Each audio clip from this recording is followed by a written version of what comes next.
mulai balik. Bismillahirrahmanirrahim. Assalamualaikum warahmatullahi wabarakatuh. Selamat pagi dan salam sejahtera untuk kita semua. Yang saya hormati dan teramat saya muliakan Bapak Sekretaris Jenderal Laskar Anti Korupsi Pejuang 45 NKRI beserta seluruh jajaran pengurus cabang Bone, yang mohon maaf mungkin saya tidak bisa sebutkan satu persatu. Dan saya hormati teman-teman sekalian, ya, para irban, para fungsional media yang saya hormati. Alhamdulillahirabbil alamin wa bihi nasta'inu min umuri dunya waddin. Wassalatu wassalamu ala sayyidina Muhammadin wa ala alihi wasallam tasliman katsira. Terutama sekira di pagi yang cerah ini dan sejuk ini, kita tak henti-hentinya memanjatkan puji syukur kepada Allah Subhanahu wa taala. Saya kira dengan berkah rahmatnya sehingga hari ini kita bertemu di tempat ini dalam rangka audiens atau silaturahmi antara Laskar NKRI cabang Bone dengan inspektorat jajaran inspektorat Kabupaten Bone.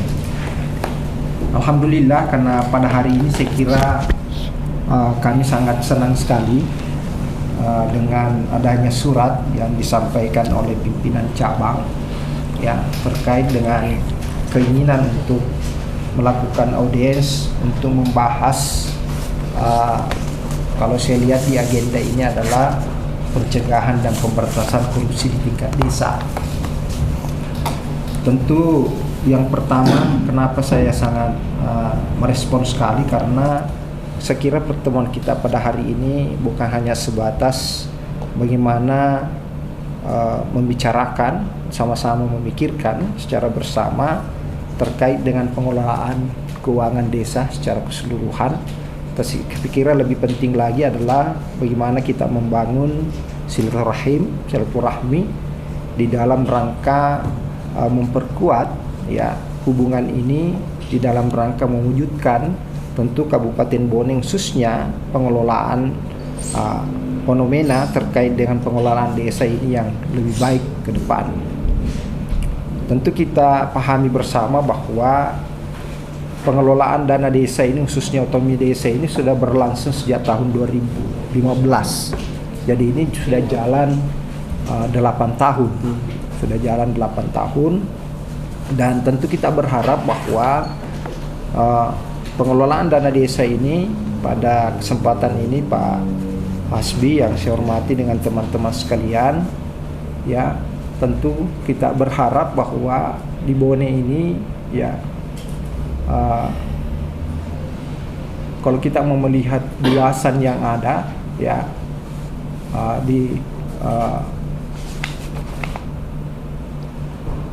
ada 328 desa, ya. Ya. Dan tentu kami kenapa kami kemukakan ini di awal ini, karena jumlah desa 328 44 kelurahan ini, ya, perlu dipahami bersama bahwa mengawasi, tugas pengawasan desa, pengawasan itu kalau kita mau melihat bahwa pengawasan itu sebenarnya kalau kita mau melihat dari tatanan pengelolaan administrasi, ya, kalau kita mau melihat fungsi-fungsi manajemen, maka pengawasan itu berada di hilir, ya. Kalau kita melihat bahwa pengawasan khususnya evaluasi, controlling itu ada di hilir, tetapi di dalam hal pengawalan terkait dengan perencanaan tentu senantiasa pengawasan juga diharapkan hadir di situ. Namun demikian perlu juga kami sampaikan kepada Pak Hasbi bahwa kenapa kami senang sekali pertemuan kita hari ini membicarakan desa, karena terus terang kami juga di inspektorat ini dengan segala keterbatasan sumber daya yang ada, bisa dibayangkan Pak bahwa tugas-tugas inspektorat itu sebagai pembantu bupati ya di dalam rangka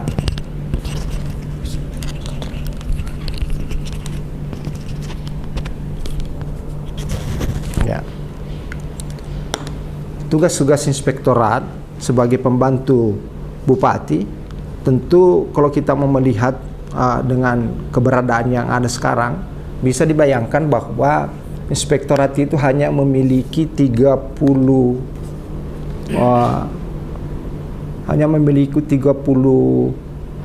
auditor. Iya. 15 PD UPD Madya ya. Jadi auditor dengan pengawas pemerintahan itu, jadi total yang dimiliki itu hanya 48, Pak. Nah, kalau kita mau melihat skop lingkup organisasi yang ada di Kabupaten Bone ini, kita bisa bayangkan OPD saja itu ditambah dengan PDAM misalnya, itu ada 40 organisasi perangkat daerah. Ya, Puskesmas ada 39, Pak. Ditambah dengan rumah sakit Pancetana daerah tambah rumah sakit itu 41. Ya, 40. Ya. SD 665. Ya. SMP 114, kecamatan 27, desa 328, kelurahan 44. Nah, kalau ini semua desa saja 332 ya. Kalau mau diperiksa satu hari saja satu desa, itu tidak cukup jumlah hari dalam 1 tahun, Pak. Ya kan, hari efektif itu hanya sekitar 225 hari dengan 5 hari kerja. Iya. Nah, desa 328. Ya. Nah, jadi belum lagi ya, ini tugas-tugas perlu saya jelaskan kepada Bapak di awal pembukaan ini. Belum lagi tugas-tugas mandatori yang kami harus laksanakan. Ya. Kami ditugasi untuk melakukan review terhadap pelaksanaan pelaksanaan pemerintahan ini. Ada 8 review yang mutlak harus kami lakukan. RPJMD, RKP, ya, review Renja, review KUA perubahan, KUA pokok, DPA, RKA. Ya, belum ya. Belum yang lain-lain, Pak. Belum review terkait dengan dana DAK. Ya, belum lagi review yang tugas-tugas tambahan BTT, ya, belum lagi review terkait dengan proyek-proyek strategis terkait dengan HPS, ya, probability audit.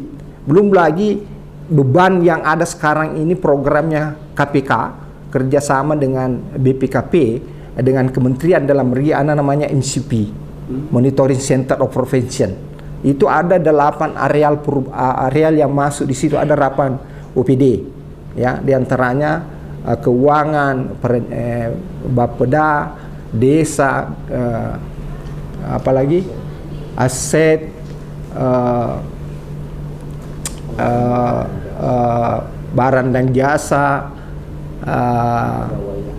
kepegawaian, satu atap, ya, perizinan, termasuk inspektorat sendiri. Ada 8 areal perubahan dan itu ada 60 indikator, ada 36 indikator dan lebih 100 subindikator yang harus dipenuhi dalam 1 tahun. Ya. Nah, ini Pak, ini yang kami alami sekarang ini. Jadi kalau ada yang mengatakan inspektorat itu lambat bekerjanya, ya, terlambat menangani, mungkin ada benarnya. Mungkin ada benarnya. Karena apa? Keterbatasan itu tadi. Keterbatasan itu tadi. Kami di sini setiap hari, Pak, terkadang dipusingkan di dalam menentukan surat tugas. Karena apa? Dipahami juga bahwa 48 tenaga fungsional pemeriksa itu punya juga spesialisasi dan punya kemampuan yang berbeda. Iya. Sehingga menempatkan teman pada suatu surat tugas dalam melaksanakan tugas sebagaimana saya uraikan tadi itu harus dilihat juga kapasitasnya, termasuk posisinya, apakah dia auditor madya, apakah dia auditor muda, apakah auditor pertama, itu harus diolah semua untuk penempatan itu. Ya. Jadi saya kenapa tadi lebih awal, kalau kita berbicara menyangkut masalah desa, paling banyak yang mau terlibat di dalam stakeholder terlibat di dalam, saya makin senang. Karena apa? Ini memudahkan kami di dalam rangka melakukan kontrol terhadap desa. Ya. Kemarin juga kami mencoba mengadakan pertemuan dengan tim pendamping ahli desa PMJ dengan kami semua di sini sebagai pemeriksa di dalam menyatukan persepsi terkait dengan membicarakan terkait dengan pola pelaksanaan kegiatan di tingkat desa, khususnya terkait dengan kontraktual dengan swakelola, termasuk juga membicarakan bagaimana perhitungan hari orang kerja itu yang swakelola itu yang kami coba bangun supaya ada kesepahaman dalam pijakan regulasi yang sama. Ya, jadi saya kira dengan kehadiran Laskar Pejuang NKRI pada hari ini, tentu kami berharap ada masukan yang sifatnya konstruktif. Ya, tentu dengan perjalanan sekian tahun NKRI ini di Bone ini tentu ada hal yang dilihat, ya, ada pengalaman, ada mungkin hal yang bisa menjadi masukan ke kami, ya, termasuk juga mungkin ada informasi di dalam rangka bagaimana pengelolaan khususnya dana desa, ya, ke depan supaya bisa lebih efektif dan efisien, sehingga betul-betul dana desa ini bisa dirasakan manfaatnya oleh masyarakat. Dan teman-teman desa juga tentu senantiasa harus diingatkan bahwa pola manajemen pengelolaan desa sekarang ini dengan 10 tahun, 5 tahun yang lalu tentu mengalami perubahan-perubahan, dan harapan-harapan masyarakat itu semakin besar terhadap dana desa ini sebagai bagian sentral di dalam memberikan pelayanan-pelayanan dasar di tingkat desa.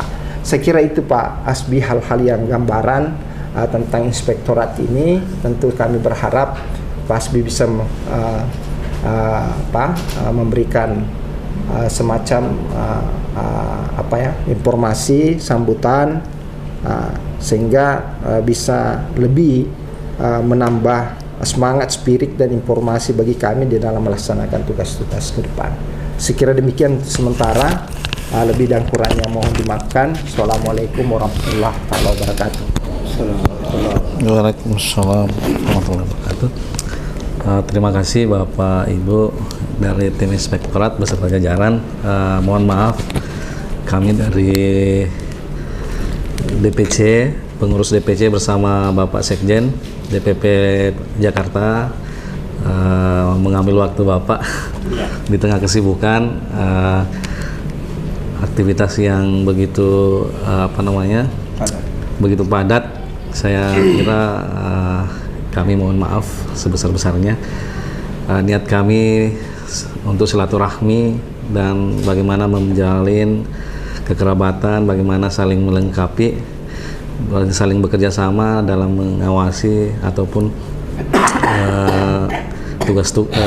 menjalankan tugas-tugas kami sebagai lembaga swadaya masyarakat dan sebagai menjalankan pemerintah. Sebelumnya kami perkenalkan, kami di sini hadir ada pengurus pusat Sekjen DPP Laskar Anti Korupsi Pejuang 45 Jakarta, Bapak Haji Hasbi Ibrahim.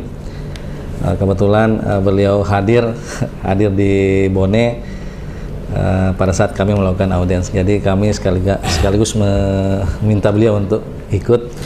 Kemudian ada saya selaku Sekretaris Umum DPC, pengurus DPC, ada Pak Wakil Wakil Ketua DPC Bapak Suherman, AKBP Suherman, AKP ya, AKP Purnawirawan Suherman. Ada kemudian dari pengurus kecamatan dan pengurus desa di seluruh Kabupaten Bone mewakili. Ada pengurus pusat juga Pak Darwis. Maaf saya Jadi itu mungkin yang perlu saya perkenalkan. Untuk lebih jelasnya saya serahkan ke Pak Sekjen untuk memberikan gambaran seperti apa sepatah kata untuk membuka kegiatan kita bersama.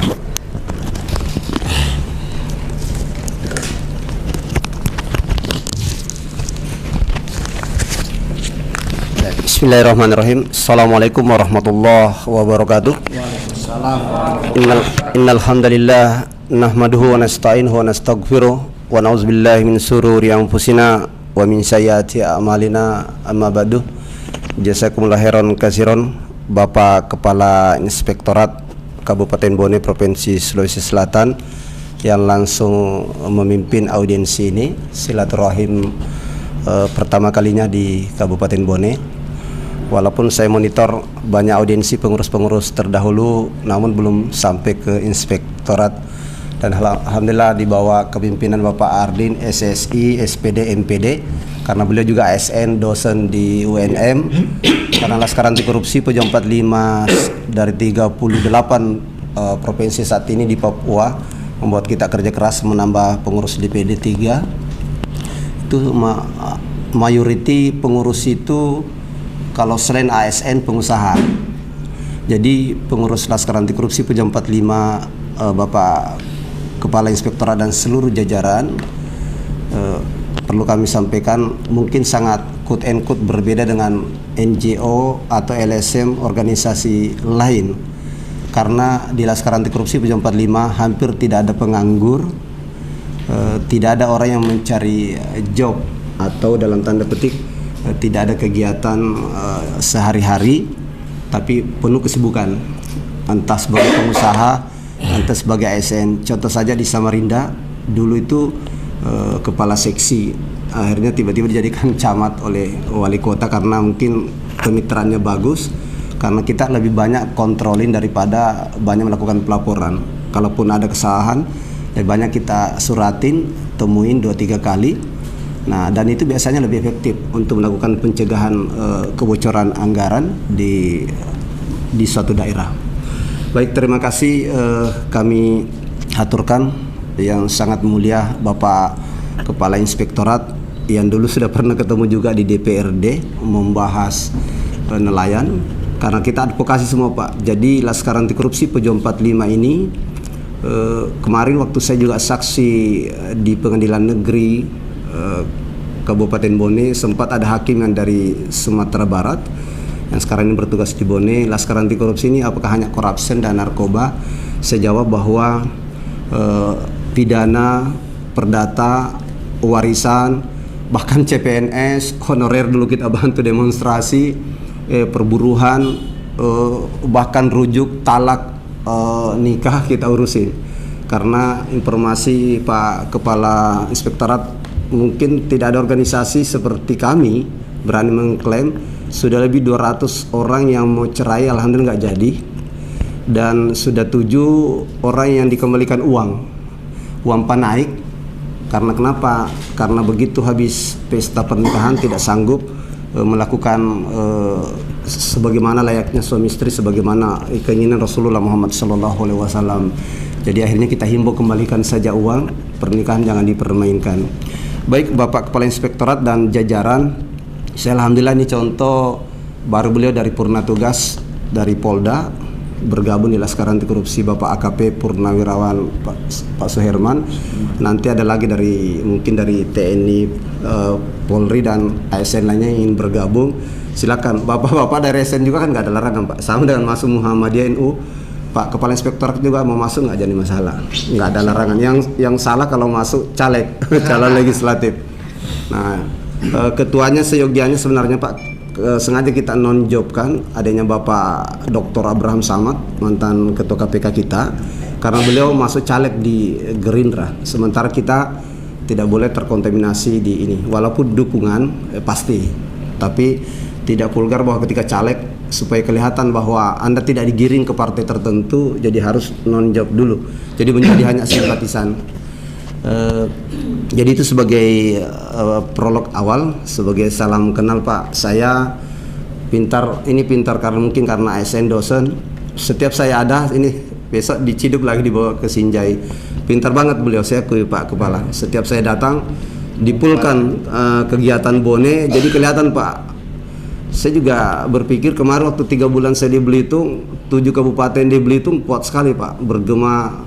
Kapolda sempat menyampaikan, wah ini luar biasa gerakan anti korupsi, sampai urusan timah saja ya yang ilegal dan resmi pun kita sempat angkat. Baik Bapak dan jajaran inspektorat dan seluruh jajaran kami, termasuk ini Bapak Ketua Pelaporan sekarang menjadi kameramen, Pak Syam itu Ketua Pelaporan Pengawalan Kabupaten Bone. Jadi kalau ada yang melapor dan dikawal, beliau yang bertanggung jawab dengan jajarannya. Karena pengurus Pak dan anggota di Bone itu sudah KTA-nya sudah 70.000 lebih ya. KTA sampai mungkin inilah ormas Pak yang sangat terbesar untuk NGO anti korupsi Pak ya. Karena ada anggotanya 70.000 ber-KTA, ber-ID card semua. Jadi tidak ada yang siluman, betul-betul resmi. Ketika Pak Kepala misalnya mau datang ke sini, harus membawa surat tugas dan harus memperlihatkan ID card. Tidak boleh Pak datang siluman.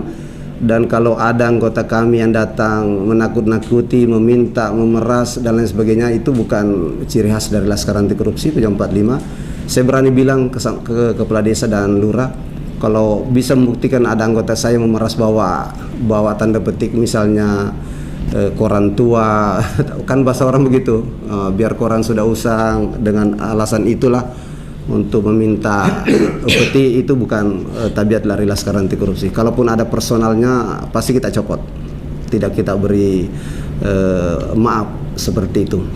Jadi rule of the game-nya Laskar Anti Korupsi Pejam 45, karena namanya saja Pejuang 45, itu berjuang sebagaimana Jenderal Sudirman yang seorang ulama besar. Karena Jenderal Sudirman ini ulama besar Pak, puasa Senin Kamisnya tidak pernah putus. Makanya saya Pak biar berusaha tidak sahur seperti ini, saya berusaha puasa. Karena saya kagum dengan Jenderal Sudirman, tidak mementingkan jabatan, tidak buktinya anak cucunya. Padahal saya yakin masih ada anak cucunya di Republik ini. Tapi pemerintah sayang tidak melirik para pejuang kita. Baik, saya mau masuk ke poin karena kelihatannya Sekretaris dan Wakil Ketua DPC menyerahkan penuh ke saya Pak Kepala. Pertama Pak, saya mau menyoroti dulu yang sangat seksi saat ini adalah Pilkades Pak. Nah, kenapa saya mau sorot? Akibat negatif dari Pilkades serentak itu begitu incumbent Pak yang sudah berkuasa lebih 1 periode, apalagi misalnya berkuasa bapaknya dulu 3 periode, ibunya 3 periode, anak, tiba-tiba kaget kita Pak, dikagetkan bahwa ternyata tanah desa itu diklaim miliknya.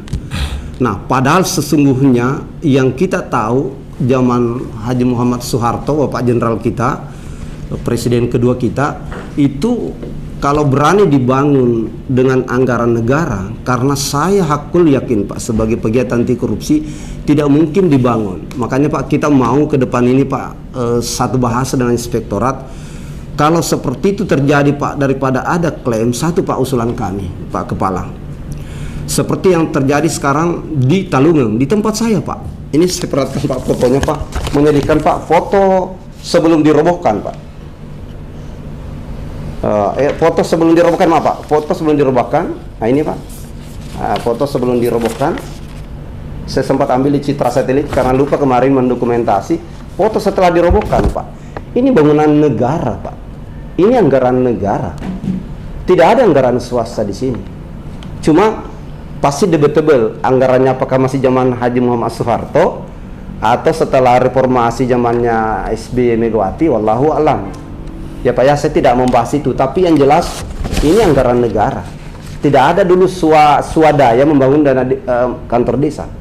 Saya masih teringat Pak, karena saya juga putra Bone, lahir di Bone, besar di Jakarta. Tidak ada anggaran pribadi atau swasta atau bantuan pengusaha untuk membangun kantor desa. Kok begitu beraninya Pak dirobohkan?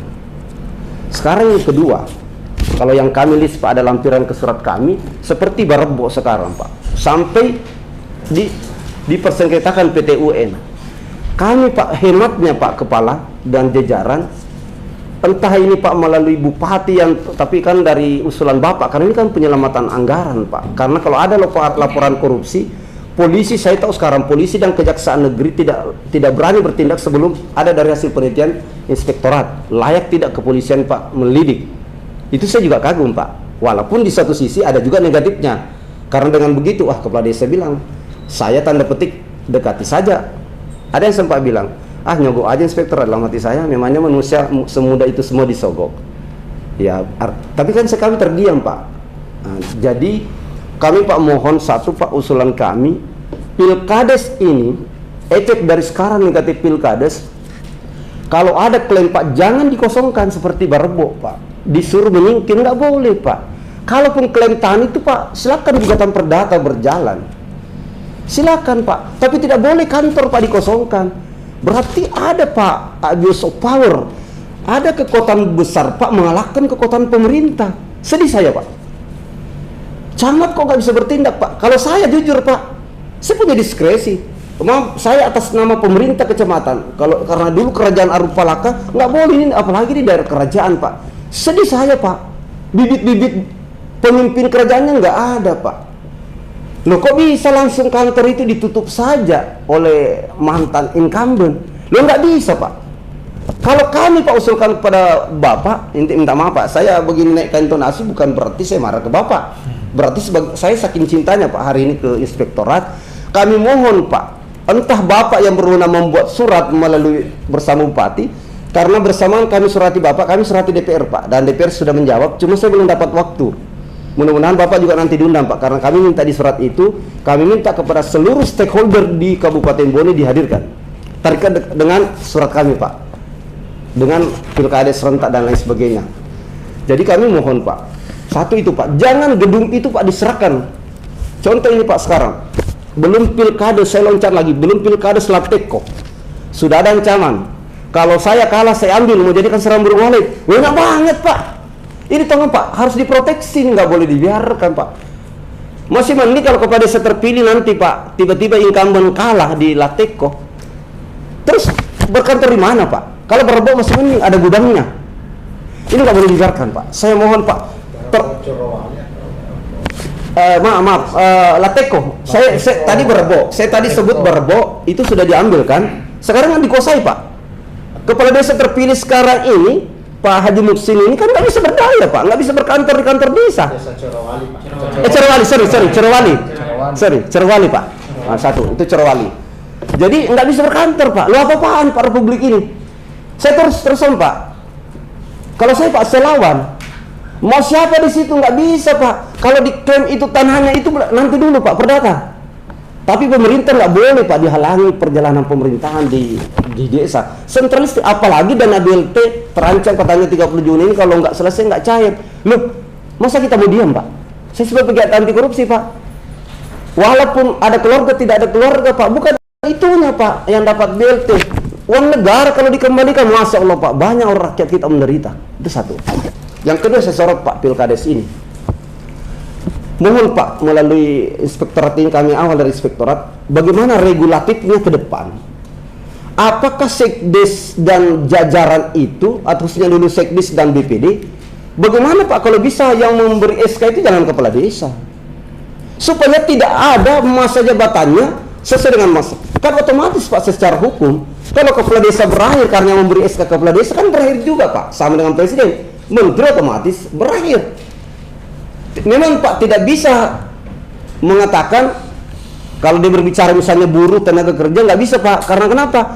Dia SK-kan oleh bupati, oleh kepala desa, stafnya kan Pak, seluruh staf dia SK-kan Pak. Jadi kami Pak usul Pak Kepala, kalau bisa Pak mohon ini direspon Pak, kalau bisa ketua BPD dan Sekdes, karena dulu Sekdes di zamannya SBY kami kagum Pak di PNS kan. Kalau sekarang di PNS kan Pak, besok di PNS kan lagi, ganti. Pintar lagi Pak, pintar aja baku kode. Besok kamu PNS kamu ganti lagi. Nah itu jangan Pak, merugikan negara. Jadi kami mohon Pak, khusus Sekdes dan ketua BPD jangan lagi Pak di SK-kan oleh kepala desa. Persoalan anggarannya, operasionalnya adalah tetap memakai dana desa, itu lain hal Pak. Siapa tahu itu yang ditakutkan Pak oleh pejabat pemerintahan di kabupaten. Wah, nanti otomatis anggarannya bertanggung jawab dong. Kan tidak harus Pak regulatif begitu. Nah, sama yang Bapak tadi sebut dalam bincang di sebelah bahwa di SK-kan oleh gubernur, tapi kan bertanggung jawab anggarannya Sekda ini kan tetap ada di kabupaten. Begitu juga dengan Sekdes Pak. Jadi itu Pak, mohon itu Pak 2 poin, Sekdes dengan Ketua BPD. Dan yang ketiga Pak, bisa nggak Pak regulatif ada pelarangan Pak? Bukan melarang hak asasi manusia, tapi itu adalah bagaimana demokratisasi di desa itu berjalan. Masa Pak kalau Bapak kepala desa, istri ketua BPD, lucu Pak saya melihatnya ini. Anak keuangan, menantu kepala bagian pemerintahan. Loh kalau begitu kenapa Pak nggak semuanya saja di situ, anak menantu cucu di situ tulis saja di situ. Kepala keluarga desa ini, nggak usah kepala desa Pak. Jadi Pak kami mohon Pak kalau bisa Pak kepala sampai dibawa ke pusat ini, karena saya nggak tahu ini apakah harus regulatif per daerah bisa boleh mendahului, tapi ini usulan Pak sebagai langkah pencegahan Pak, karena termasuk bagian pencegahan korupsi Pak, karena etika perilaku itu yang membuat orang bisa korupsi Pak, tidak hanya langsung mengambil dana ya Pak. Jadi kami mohon Pak kepala 3 tadi, yang pertama pengambilan kantor, kemudian tunggu Pak apapun gugatan silakan, kemudian kedua Sekdes dan BPD Pak di SK-kan oleh Bupati. Yang ketiga Pak, kami sekali lagi kami mohonkan bahwa benar-benar evaluasi dari pemerintah kabupaten itu Pak diambil alih. Kemudian yang keempat Pak, ada tanah bengkok di desa. Saya pertanyakan Pak, zaman Soeharto Pak saya bangga ada istilah tanah bengkok, bahasa bugina akenan rengena desa. Ya kan Pak, saya ingat betul Pak waktu saya di kampung di Awampone. Kemana tanah bengkok Pak?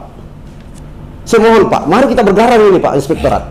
Kemana tanah bengkok sekarang? Saya belum tahu masih ada nggak desa yang punya tanah bengkok. Jangan-jangan sudah dijual. Ngeri loh Pak, hampir 1 hektaran tanah bengkok. Ada tanah bengkok berupa sawah, ada tanah bengkok berupa kebun. Karena di kampung saya Pak di Kajuara Wampone, saya tahu ada tanah bengkok hampir 1 hektar berupa sawah. Di Cargadin tempatnya sekarang. Sekarang kan sudah berpisah 2 desa. Nah itu kan persoalan administratif saja Pak. Tapi kan ada juga kebun yang dulu Jambu Mente. Dan saya tahu itu sudah diklaim Pak. Sudah diklaim. Jadi saya mohon Pak luruskan ini kan aset negara Pak. Betapa susahnya sekarang saya lihat Pak negara dalam saat ini mau membangun kantor. Begitu susah Pak kami melihat Pak. Kami monitor. Mau mencari kantor begitu susah. Coba inspektor saja Pak. Kalau menurut saya Pak, jangan ikut di kantor kabupaten, independen Pak. Kalau bisa Pak, tapi ini nanti usulan kami ke pusat. Kalau bisa inspektorat ini Pak, KPK-nya kabupaten, tidak dibawa kendali ke bupati. Kalau usulannya anti korupsi, jadi anggarannya gemuk Pak seperti KPK. Tekanannya juga ditakutin desa Pak, ditakutin camat. Kan Bapak minta maaf Pak, mungkin sekarang memang saya dengar Pak takut sama inspektorat, karena polisi dan Kejaksaan Negeri di kabupaten Pak nggak berani bertindak sebelum ada rekomendasi dari inspektorat. Jadi memang Pak sekarang tanda petik. Tapi ada yang bilang Pak, quote and quote, yang penting kan saya dekati orang yang mau turun, siapkan amplop. Kan bahasa dulu Pak Orde Baru yang penting ada amplop, ada cewek cantik, atau itu bahasa dulu Pak zaman Soeharto. Tapi kan bahasa ini masih sayup-sayup ini masih kita dengar Pak Kepala. Mudah-mudahan ini Pak bisa terjawab semua dalam audiensi silaturahmi ini, karena kita anggap adalah keluarga. Itu Pak berkaitan dengan Pilkades tadi. Yang keempat Pak, tanah bengkok Pak ya. Jadi kami mohon Pak kalau bisa Pak inventarisir ulang, kita bantu laskaran korupsi, karena hakul yakin Pak tanah bengkok ini masih ada nggak melapor Pak inventarisir negara Pak, atau jangan-jangan sudah tidak terdaftar lagi Pak sebagai aset desa. Kalau tidak, masya Allah Pak, sekarang kan harga tanah Pak bisa 1 hektar 500 juta Pak, ada 700 Pak kalau sekitar apalah 1 hektarnya kan Pak, yang 2-3 kali panen. Nah itu Pak menjadi sorotan kami. Mudah-mudahan nanti Pak Bapak juga hadir, mudah-mudahan kalau bisa Pak Kepala juga hadir nanti di DPRD Komisi 1, kita bahas serentak Pak supaya ada rekomendasi yang sama Pak untuk ke pemerintahan. Kenapa kami lakukan begitu Pak? Siapa yang berwenang? Kami potret, siapa ini Pak yang berwenang?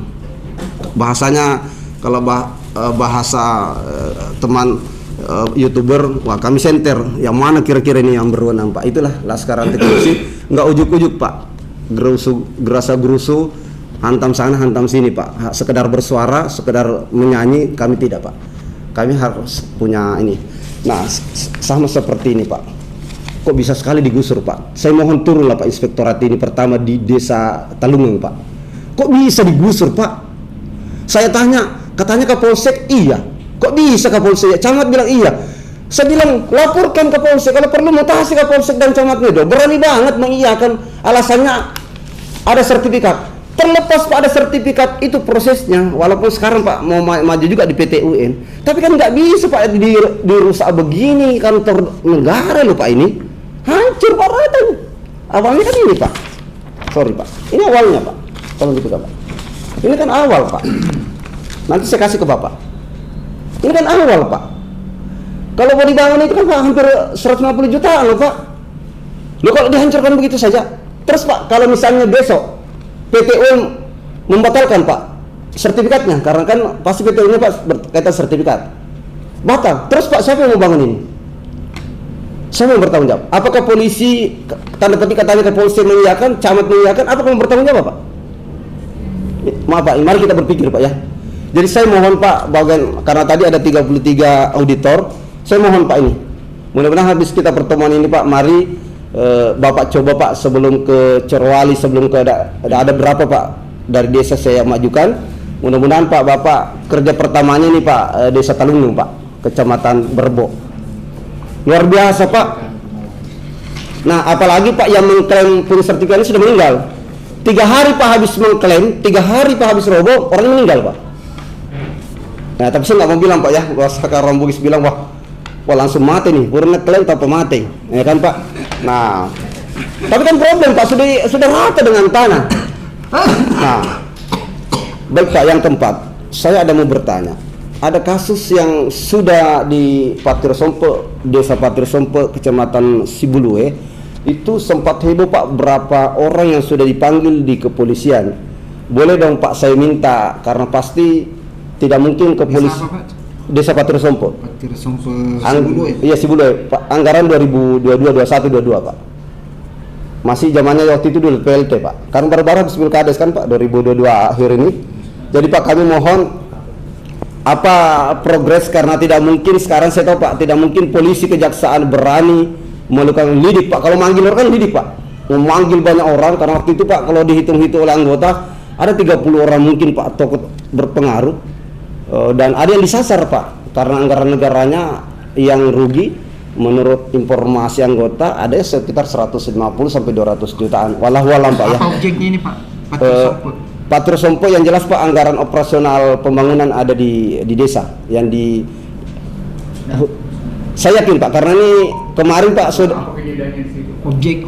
Nah, saya kemarin Pak minta memang spesifikasi anggota, apakah taluk, apakah gorong-gorong, apa ada. Tapi kalau menurut keterangan yang sudah diminta BAP dari kepolisian, bahwa disinggung semua Pak, baik talutnya, kan di situ kan banyak sekali Pak, jalan taninya itu dipertanyakan Pak. Saya tidak tahu dulu apa karena kepentingan mau pilkades atau gimana, walau alam. Tapi kan tidak boleh kita dipolitisasi anggaran kan Pak. Kalau sekarang anti korupsi Pak tidak senang di situ Pak, tidak care karena mau ada pilkades, pilpres, tiba-tiba tanda quote and quote Pak dulu waktu mau pilpres, tiba-tiba seluruh kepala desa Indonesia diperiksa semua. Wah kan ada apa Pak? Terus outputnya apa Pak? Apa yang menggiring supaya mendukung ini baru Anda diam? Nah, tapi kalau itu Pak saya tidak mau sebut vulgar Pak ya, karena ya walaupun demokratis tapi tidak boleh Pak seenaknya kita bicarakan, ini negara hukum. Jadi itu Pak pertanyaan itu tadi yang kelima adalah pertanyaan di Sibulue, kami Pak mohon konfirmasi karena tidak mungkin kepolisian Pak. Nah yang keenam Pak, untuk penyelamatan dana desa, saya memang Pak tidak terlalu mendalami semua, karena dana desa yang jelas fasilitas jalan raya nggak bisa, ya kan Pak, jalan kecamatan nggak bisa, paling kan Pak jalan tani. Maksud saya Pak, sejauh mana hasil auditnya Pak dari inspektorat ini? Kalau dulu kan Pak, kalau di tempat lain kan BPKP dan BPK. Dulu enaknya Pak diekspos, tapi negatifnya NGO anti korupsi memanfaatkan untuk pelaporan. Nah itu juga Pak negatifnya.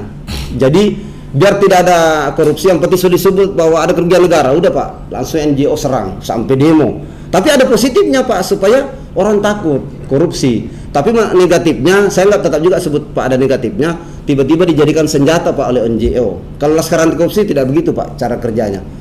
Ketika ada dilaporkan, kami turun Pak investigasi. Saya jujur Pak, ada saya sebut dulu saya sebut saja dibully, diduga 70 juta, saya bilang kembalikan saja. Satu saja saya sebut Pak, padahal ada 15 desa dulu Pak yang dilaporin, tidak usah dilaporkan, suruh kembalikan saja anggarannya, selesai. Untuk apa Pak kita mau lapor hanya sekitar 70 juta, 100 juta, kalau ditahan belum tentu bisa kembali uang Pak. Ada nggak hakim memutuskan kembali semua yang dikorupsi? Kan enggak Pak. Makanya ada yang bilang Pak, waktu saya di Kaltim, enak Pak, jujur Pak ini, ada yang bilang Pak, kontraktor, korupsi aja kita 3 miliar, paling dikembalikan nanti 200 juta. Sogo aja oknum-oknum, ya kan Pak, yang menyidang kita. Sampai segitunya Pak. Kan sedikit Pak, makanya Pak kami berpikir, Pak Kepala, bahwa lebih baik kita pencegahan daripada penindakan. Kalau penindakan Pak, apa yang mau didapat? 3 miliar Pak, pernah nggak keluar kembali 3 miliar dengan negara? Nggak ada Pak. Ya kalau ada selamat 200 juta. Kalau tidak Pak, subsidiarnya dia nambah aja Pak hukuman, karena nggak ada uang. Ada Pak yang dihukum, sudah 3 miliar. Saya dianggap penjahat sementara, pulang nanti pakai surban, pakai jubah, bagi uang orang miskin, tiba-tiba saya dicium kayak Kiai Haji, padahal nggak pernah ke Mekah juga. Dipanggil Pak Haji, Pak Kiai, kan pakai jubah Pak. Sedih Pak, sedih. Sebagai anti korupsi sangat sedih. Nah, jadi kami mohon Pak kepada seluruh kepala inspektorat dan jajaran dan khususnya auditor, itu Pak syarat yang ke-6. Nah, yang ke-7, bagaimana Pak protektif kita. Dana desa ini kan Pak, ada yang penting asal membangun. Ada juga Pak desa yang laporan ke kami, kepala desa ini Pak, karena ada pengurus kami kepala desa Pak, sengaja saya nggak ikutkan karena saya nggak enak Pak.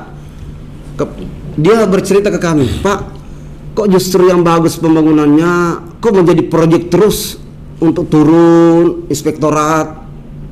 Ya Pak, tapi ada yang nggak kelihatan pembangunannya, kok nggak direkomendasikan. Katanya kan harus ada rekomendasi Pak 5 dari kecamatan. Ya kan Pak?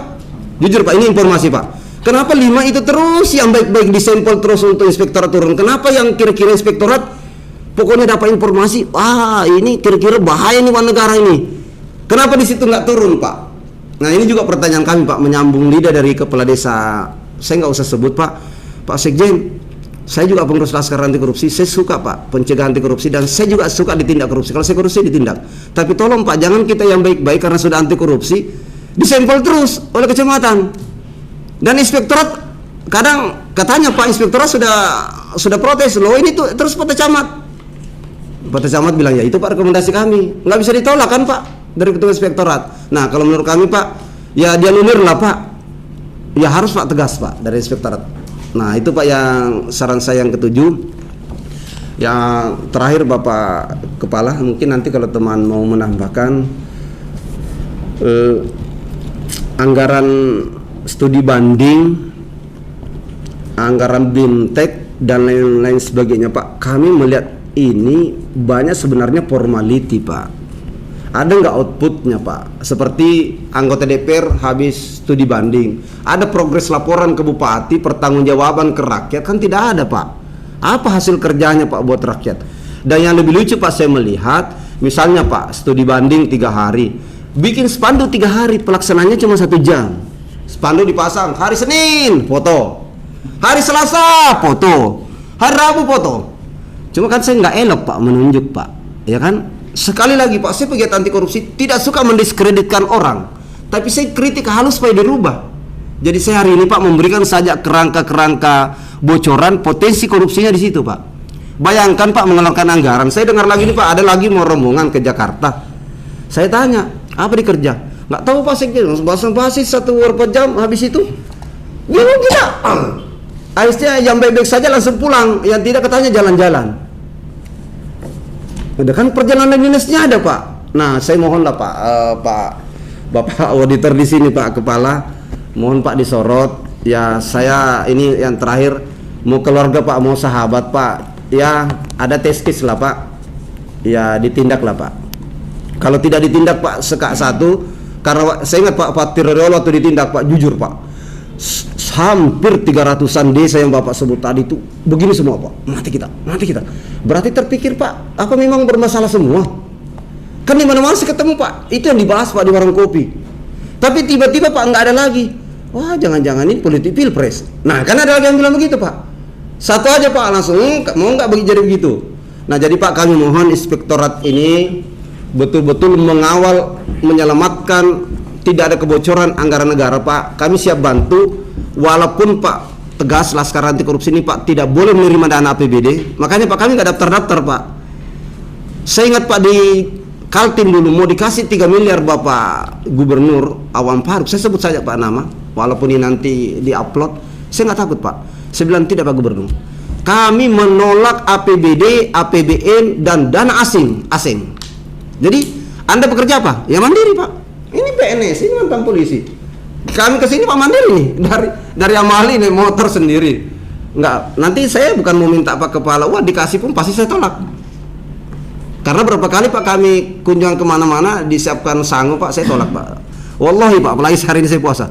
Demi Allah dan Rasulullah Pak, saya tidak ingin menerima uang dari siapapun. Bukan berarti kami sombong Pak. Innallaha la yuhibbu man kana mukhtalan fakhur. Sebagai penutup Pak, Allah tidak suka orang yang sombong dan memegahkan diri. Tapi itu bentuk tawadhu kami Pak, rendah hati kami, bahwa kami melakukan investigasi, kami melakukan koordinasi, silaturahim, bukan mencari muka, bukan mau mencari bahwa organisasi mau besar atau tidak besar Pak, itu urusan Allah Pak. Yang penting kita berbuat seperti bagaimana tadi prolognya Bapak Kepala ini, Bapak Kepala ini ulama juga. Karena sejarah saya lihat Kepala ini mengeluarkan ayat-ayat di awal prolognya. Nah, jadi beliau ini cocok juga bersama sekjen lagi kemana-mana Pak. Nah, jadi kalau bisa nanti ini Pak Kepala kita ini menjadi imam masjid di Masjid Agung. Baik, sebagai penutup itu mungkin. Bismillahirrahmanirrahim. Assalamualaikum warahmatullahi wabarakatuh. Waalaikumsalam warahmatullahi wabarakatuh. Izin saya tidak tambahkan, apalagi sekjen saya sudah bicara banyak. Ini ada 2 sorotan dari saya, kemudian hanya sedikit masukan begitu. Yang pertama terkait dengan tanah bengkok tadi di desa itu sudah ada tanah bengkok di sana, tapi sudah dijual. Ya, di sana ada di desa Iterung, Kecamatan Talusia Tinggi. Itu sudah dijual, sudah lama dijual itu, dan masuk kelas 1 itu sawah. Itu satu. Kedua, saya melihat di sini sudah disinggung tadi terkait dengan perangkat desa, begitu banyak permasalahan yang ada di Kabupaten Bone ini. Cuma saya melihat tindakan begitu, artinya demi kelangsungan pilkades kedepannya supaya lebih terarah, lebih aman begitu tentang perangkat desa, supaya tidak terulang seperti yang kemarin-kemarin. Saya melihat bahwa seperti apa itu tindakan inspektorat terhadap perangkat desa yang lalu, karena begitu mudahnya diberhentikan, sementara ada undang-undang yang mengikat. Nah, pertanyaan saya, dikemanakan aturan itu? Apakah dibekukan atau gimana? Saya mau melihat inspektorat sebagai pengawas kira-kira seperti itu. Tolong ada tindakan supaya jangan terulang seperti itu. Yang ada di Iterung ini, semua perangkat desa diberhentikan, dikeluarkan begitu. Tinggal hanya satu yang tersisa. Nah, semuanya Desa secara teknis. Iya betul. Ya. Betul. Jadi sebenarnya kalau kita mengibaratkan anak sekolah sebenarnya itu, atau anak-anak kita itu, perkembangan anak itu, yang pertama sebenarnya mendidik anak-anak itu adalah orang tua langsung, ya, baru masuk ke jenjang sekolah, guru apa dan sebagainya. Nah, kalau kita mau mengembalikan dana desa dan perangkat desa sebenarnya yang mengawal anak-anak pertama memahami yang namanya etika, ya, yang memahami namanya perjalanan menghormati orang tua apa dan sebagainya. Hidup itu kan melalui orang tua di rumah. Nah, kalau kita mengibaratkan desa ini dengan perangkat desa, sebenarnya yang menyentuh awal sebenarnya desa itu dalam perangkat desa adalah dinas teknis sebenarnya. Ya. Kalau berbicara menyangkut desa dengan perangkat desa, yang pembina utama sebenarnya itu, ya, evaluasi pengawasannya, ya, perencanaannya, dana desa, evaluasinya itu ada di BPMD sebenarnya. Ya, sama kalau kita berbicara menyangkut dana BOS sebenarnya, yang lebih awal mengawal, yang memberikan, ya, yang membimbing, ya, bagaimana penyusunan dana BOS, ya, bagaimana pengerjaannya, bagaimana mekanisme pencairannya, itu ada di dinas pendidikan sebenarnya. Inspektorat itu pada akhirnya nanti akan melihat, menerapkan secara keseluruhan mekanisme itu. Iya, sama misalnya dana desa. Jadi kalau kita mau berbicara masalah teknis pembinaan awal sebenarnya perangkat desa dan desa itu, dana desa itu ada di BPMD, ya, memahami itu. Nah, begitu juga dengan tanah bengkok. Tanah bengkok sepenuhnya inventarisasinya sebenarnya ini ada tim yang dibentuk oleh pemerintah daerah, tim pengamanan aset dan data aset desa itu ada di dinas keuangan dan aset daerah. Itu yang memiliki datanya dan melakukan pembinaan inventarisasi secara keseluruhan. Begitu juga koordinasi pensertifikatannya itu dengan kerjasama dengan dinas perkintang, karena yang mensertifikasi aset itu ada di dinas dinas perumahan, pemukiman dan pertanahan. Ya, saya tahu persis karena saya dulu pernah jadi kabak agraria, kabak pertanahan. Jadi kabak dulu itu kabak yang mengurusi kasus tanah, mengurusi sertifikatan aset itu di kabak agraria. Yang sekarang berpindah tupoksi itu di dinas perkintang, perumahan, pemukiman dan pertanahan. Itu pensertifikatannya ada di situ. Nah, kalau kita melihat memang pembandingan, karena masuk juga di dalam intervensi KPK, itu memang baru berapa persen aset kita di Bone ini sudah disertifikat. Jauh lebih banyak yang belum bersertifikat ketimbang yang sudah bersertifikat. Karena keterbatasan penganggaran juga Pak Hasbi. Karena pensertifikatan mahal juga itu BPN sertifikat itu. Dan ini dilakukan persertifikatan secara bertahap. Nah, ini mungkin yang perlu ditelusuri lebih jauh, termasuk mungkin Iterung apa ini terkait dengan aset ini. Kami akan menjadikan catatan untuk komunikasikan. Mungkin Pak Arsyad sudah mencatat semua. Nanti akan kami pilih penanganannya masing-masing. Termasuk ini pemanfaatan kantor desa. Kita sudah mewanti-wanti, ya, kita sudah mewanti-wanti pada saat turun pemeriksaan itu supaya kantor desa itu dimanfaatkan, mobilirnya juga dimanfaatkan, perangkat desanya berkantor. Tetapi lucunya juga ada kantor desa begitu, tapi masyarakatnya juga tidak mempersoalkan. Kenapa? Karena mungkin pelayanannya lebih senang pelayanannya di rumah. Di rumah desa. Iya, ada masyarakat kita sekarang ini kan masih ada Pak. Tina runtuh Pak desa tapak korban apa tanda tangan. Ya, betul. Ya. Betul. Loi noli kepala desa tapi teba runtuh Pak desa lo kat Pak boti kecedinya hadir ki atau apa. Seperti itu ada masyarakat kita itu tidak lagi mau diatur bahwa kalau pelayanan itu harus ke kantor.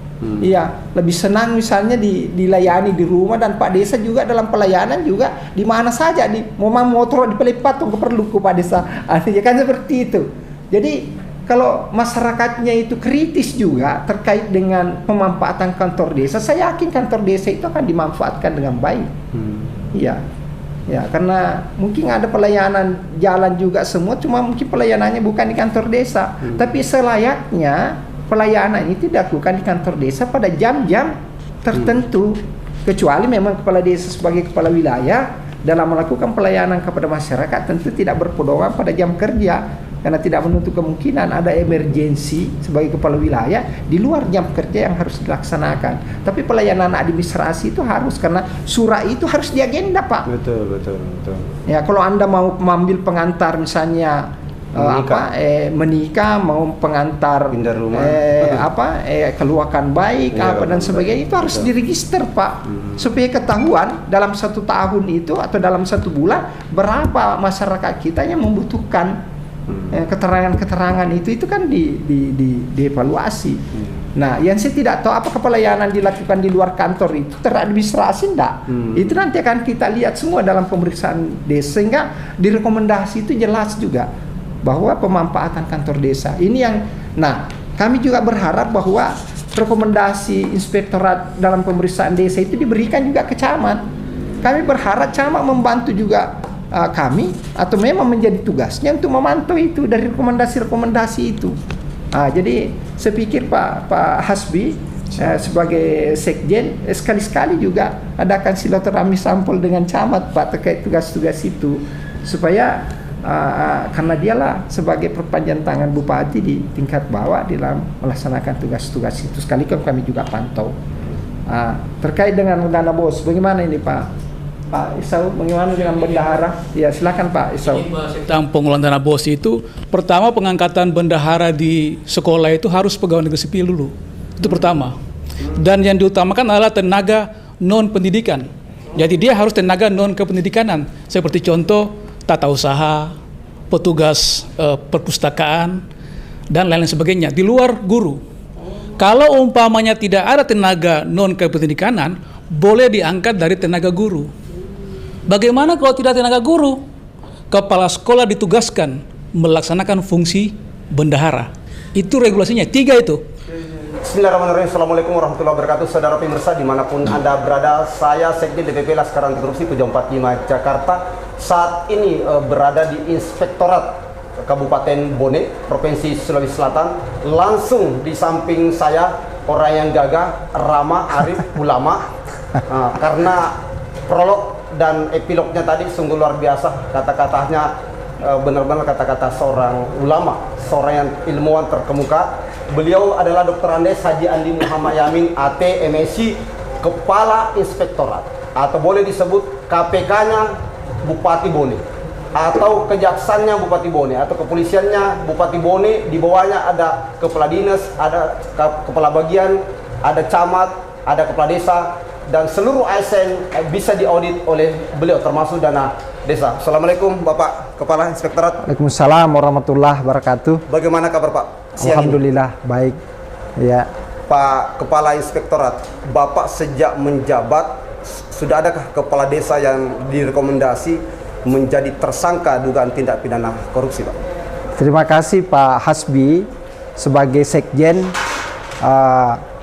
Laskar Anti Korupsi 45. Kami sangat berbangga sekali bahwa hari ini beliau melaksanakan audiens di Inspektorat Kabupaten Bone. Saya kira kami berharap bahwa ini adalah awal dan bukan akhir. Tentu kita berharap bahwa silaturahmi ini akan berlanjut terus di dalam membangun, ya, dalam melihat Bone lebih baik ke depan, insya Allah.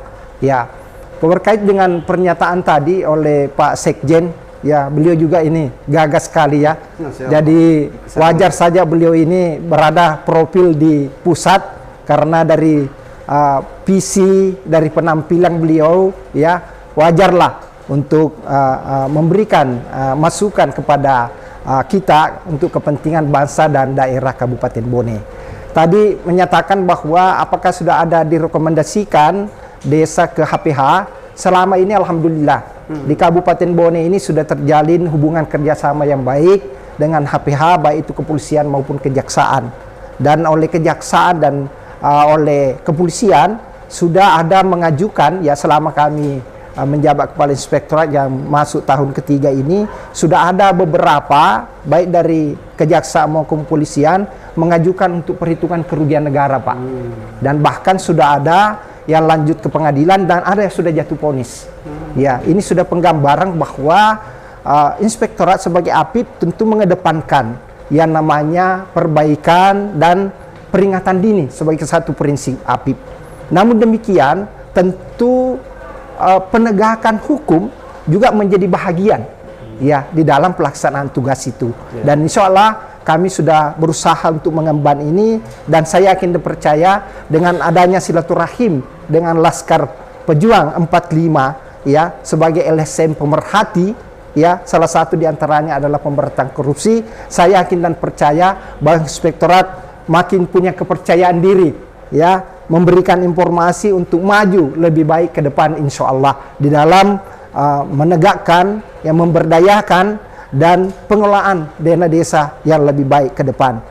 Untuk itu terima kasih dan hidup Laskar Pejuang 45. Maju Ki insya Allah. Wah, ini pemirsa, Bapak Kepala Inspektorat ini sangat berani, sangat lugas, termasuk juga orator. Tapi bukan menjadi tim kampanye ya. Nah, ini pertanyaan kedua Pak Kepala Inspektorat. Sampai long hidup tadi, persis kayak Presiden RI Ibu Megawati. Merdeka. Nah, Bapak Kepala Inspektorat, hasil auditor kan sama dengan BPK, BPKP. Hasil auditor Bapak tidak ragu nggak merekomendasi kalau ada keluarga gubernur, keluarga bupati, keluarga dari kepolisian, kejaksaan tersandung kasus Pak? Bapak tidak ragu?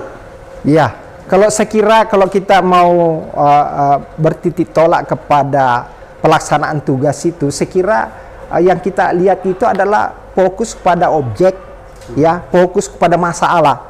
Kita tidak fokus kepada siapa keluarga yang bersangkutan, ya. Karena tentu kita dalam bekerja ini tidak lagi melihat itu, tapi bagaimana aspek independensi, objektivitas kita kedepankan insya Allah. Bapak takut, ya. tidak takut dicopot? Itu persoalan dicopot atau tidak itu persoalan hubungan ya Tuhan ya. Karena jabatan itu juga kan sama dengan rezeki yang lain kan ya. Dimanapun kita berada, karena pelaksanaan tugas itu insya Allah kalau niatan yang baik tentu pimpinan juga akan memperhatikan itu, dan saya yakin pimpinan juga itu adalah makhluk ciptaan Allah yang senantiasa akan melaksanakan tugas dengan baik. Iya, tadi ada sampling Pak, 20% presentasi 120 di seluruh kabupaten. Ya. Kalau terjadi hasil auditnya, indikatornya jelas, berarti Bapak benar-benar merekomendasi ke aparat penegak hukum Pak ya, untuk menindaklanjuti sampai ke meja hijau. Ya, jadi saya kira Pak begini, sebenarnya kita ketahui bersama bahwa dengan banyaknya desa di Bone ini 328 desa, ya tentu dengan keterbatasan waktu terutama, ya karena kalau kita melihat waktu efektif dalam 1 tahun itu yang 5 hari kerja itu hanya sekitar 320 hari Pak, ya 252 hari. Sementara jumlah desa sekarang kan 328 Pak, tidak mungkin dengan keterbatasan itu. Makanya metode sampling yang kami lakukan ini didasari kepada monitoring dan evaluasi.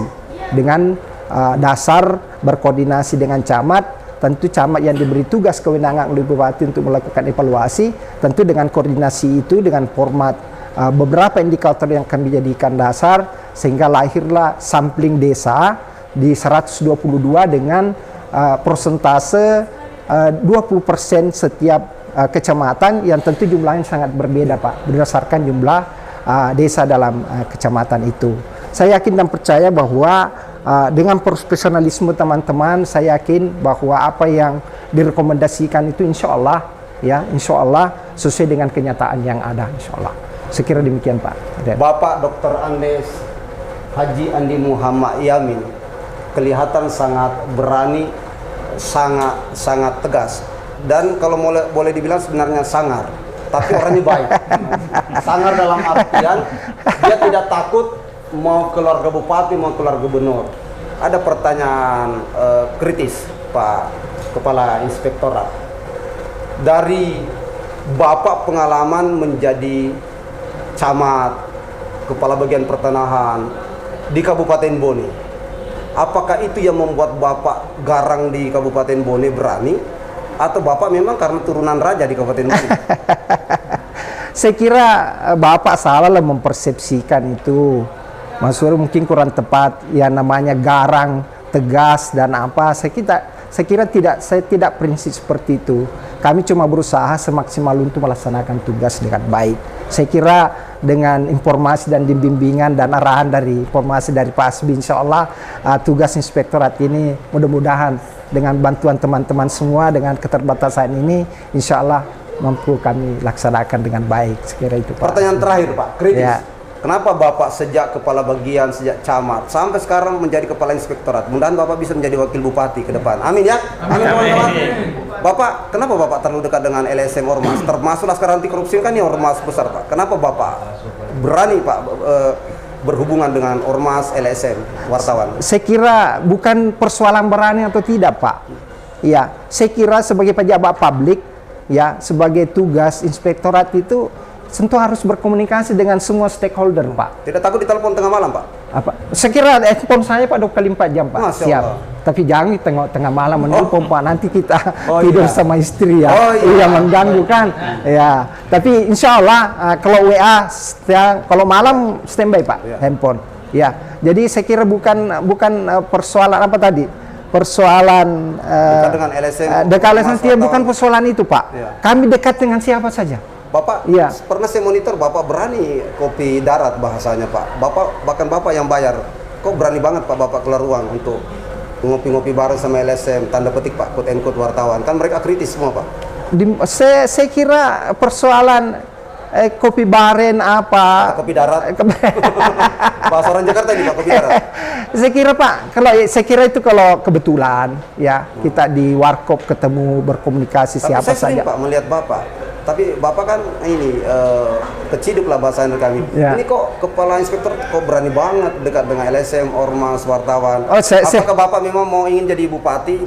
Saya kira bukan persoalan itu Pak. Oh, gitu. Jadi saya kembali lagi saja bahwa kami berusaha berkomunikasi dengan siapa saja dan mengharapkan masukan ya terkait dengan pelaksanaan tugas. Karena saya asumsikan bahwa semakin banyak informasi ya, semakin banyak masukan yang konstruktif sifatnya tentu akan membangun kinerja kami lebih baik. Saya kira itu Pak. Bukan persoalan kami menjalin komunikasi di warkop apa di mana saja Pak kita bisa berkomunikasi. Ya, saya kira mungkin Bapak salah lihat kalau saya mungkin orangnya yang Bapak lihat itu Tapi tidak mirip-mirip. salah Pak, Sekjen tidak bersalah. Iya. Baik saudara pemirsa dimanapun Anda berada, saya Sekjen DPP Laskar Anti Korupsi Pejabat 45 Jakarta yang saat ini berdiri di tengah-tengah di lantai 3 kantor inspektorat di belakang kantor bupati ini.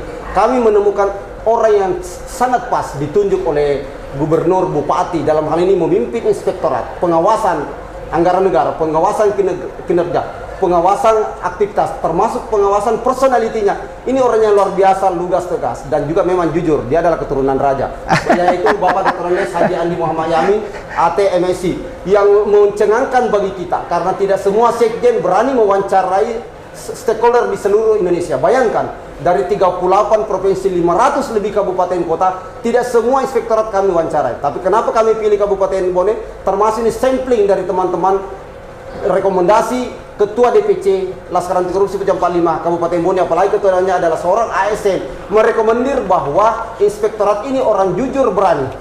Kami tantang beliau, audiensi, ternyata langsung dijawab hitungan detik. Begitu surat langsung dijawab siap menerima berapapun. Tapi karena kami menyebut 10, kami juga tetap etika bahwa kami tidak lebih dari 10. Inilah orangnya, berani menerima tantangan demi untuk kebaikan, bukan untuk duel ya, bukan untuk silat, tapi menerima tantangan untuk perbaikan kinerja, untuk penyelamatan anggaran supaya tidak ada bocor, supaya uang itu dipakai untuk mengaspal, bikin talut, bikin pembangunan jembatan. Apalagi di Bone ada rencana ingin membangun gedung 10 tingkat. Billahi taufiq wal hidayah, saya Sekjen DPP Laskar Anti Korupsi Pejabat 45 didampingi oleh yang gagah Dr. Andes Haji Andi Muhammad Yamin, AT MSI. Selamat bertugas Pak. Makasih Pak.